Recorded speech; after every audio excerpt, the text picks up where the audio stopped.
Qarabağa gəlincə, bax mən bayaq danışanda dedim, biz Qarabağın danışırıq bu Avrokuboklarda oynadığı heyətdən, əsas oyuncularından və s. ən böyük problemlərdən biri də odur ki, o ehtiyat oyuncu ikinci heyət sayılanlar var. Onların da çoxu aşağı səviyyədədirlər. Yəni Ramil Şeydev gələndən bəri zərrə qədər inkişaf eləməyib.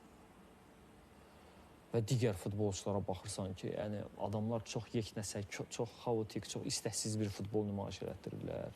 İndi müqayisə ilə götürəndə sırf Qəbələ oyununda Musa Qurbanlı daha fəal göründü, daha istəkli idi və qol epizodunda Yankoviç ötürməni də o vermişdi. Amma ümumən götürsək komanda görürsən ki, o deyil.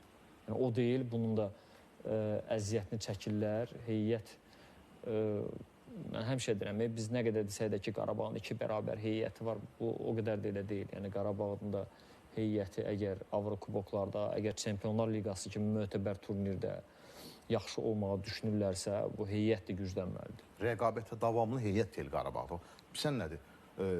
Çempionatda bir heyət çıxır, Çempionlar Liqasında bir heyət çıxır və çempionatda meydana çıxan futbolçular sanki bu statusdan barışıblar.